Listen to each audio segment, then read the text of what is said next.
Nope. Ain't trying to be in that. So, looks like we're going to be sanding today. Let's get it.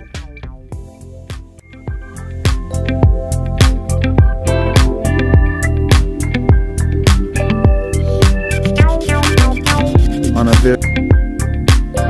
really good detail.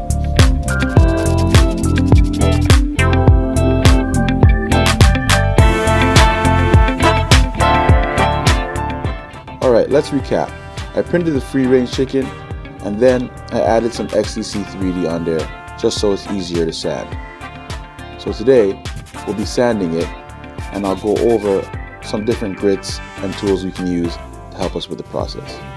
It should be fun, can't you tell?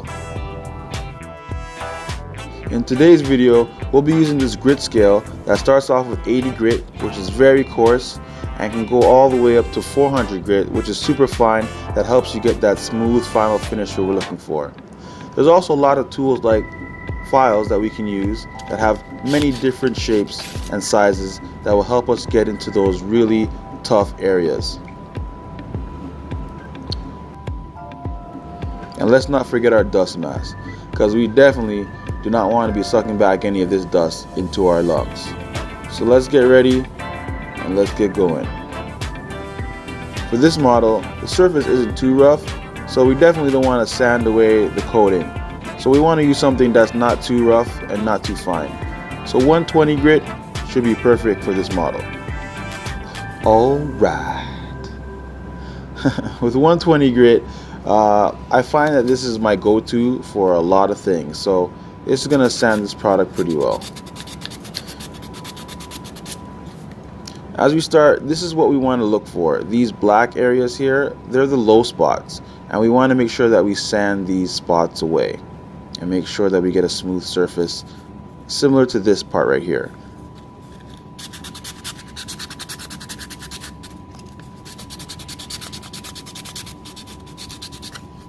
Alright, that's looking good, just about the way we want it.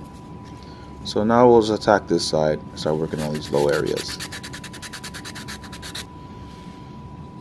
Alright, so we're getting pretty good progress here. And see, we got this very smooth gray area. I'm feeling to work on this part right here. And I'm going to use this tool, get rid of this smooth little curve here, and just take the file and kind of work it down.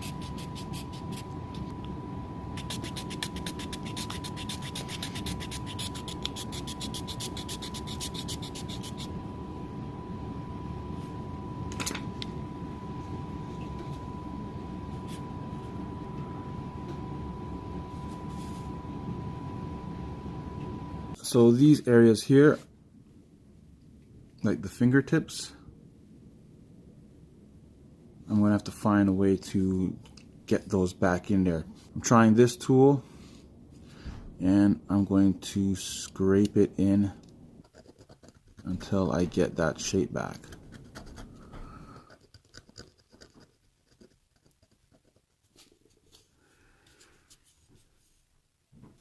You can even get creative and use the file along with sandpaper to help you get into those very tough areas.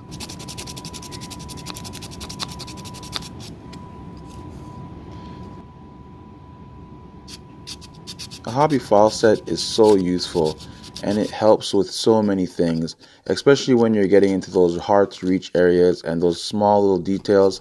A file set can make your life so much more easier, and the results just speak for themselves.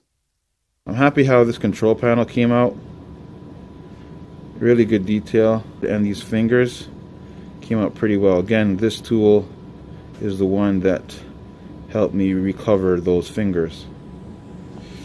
Oh man, sanding, boy. What a wonderful, terrible thing. You know, as you're sanding, it's okay to get bored and just move on to something else, because I was pretty much falling asleep.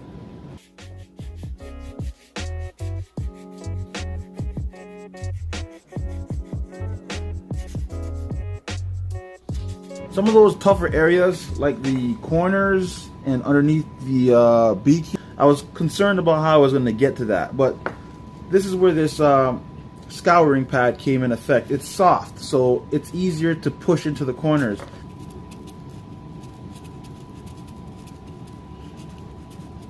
So just kind of slowly get at it until it's not there anymore. It's a little slower of a process, it looks like, but it works. Alright, since this is very thin, I'm going to just use the 120 on this. I just want to get rid of some of these bumps here in uneven areas. Shouldn't be too long. Probably the same thing with these parts too. A lot of little extra bumps. Then I might work on this, but I won't put you guys through all that. Sometimes when you are working with XTC and you are sanding, you get these low spots that become very difficult to reach or tedious to sand. Sometimes they're so low that if you start trying to sand to reach it, you usually break through the coating. Here's a good example of what I'm talking about. You see, you can start to see some of the foam underneath here because I've sanded it so hard. And that was just an effort to try to get these low spots. But because I was sanding so much, trying to get to them, I was ended up breaking through the coating and started to expose the foam. And that's what I didn't want that. And that can happen to a lot of spots. Like, look at this, front of the gun. Trying to get to these low spots, exposing the foam. So just be careful of that. You could also add a filler of some sort. Sometimes I use Bondo. You could also use a spackle and just kind of cover it over this, and then when it dries, sand that down again until it's level. When it comes to 80 grit and how it works, it's designed obviously to tear away at very rough, unleveled surfaces to make it easier to sand. So this is a good example of what 80 grit would be good for. See this 80 grit? It's like coarse, very, very coarse. You would never use an 80 grit on a very smooth surface.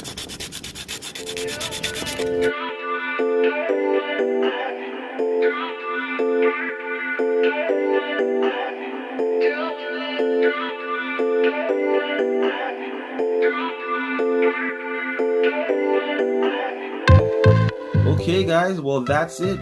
I've actually went ahead and I began painting these pieces so that you guys can see how smooth a surface it really is. With the free range chicken, we've been working on it for a while, and man, look at the surface on this guy.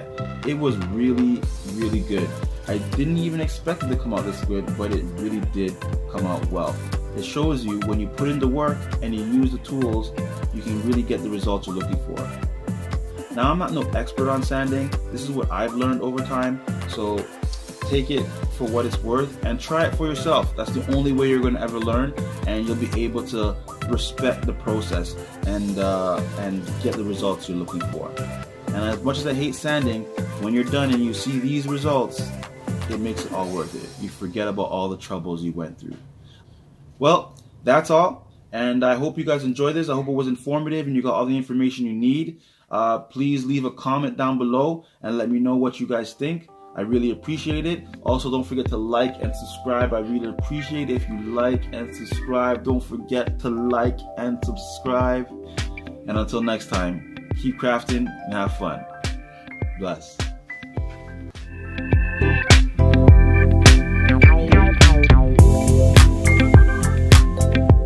If you're wondering about my sweater, yes, this is an elf on my sweater. I know, and I'm okay with it.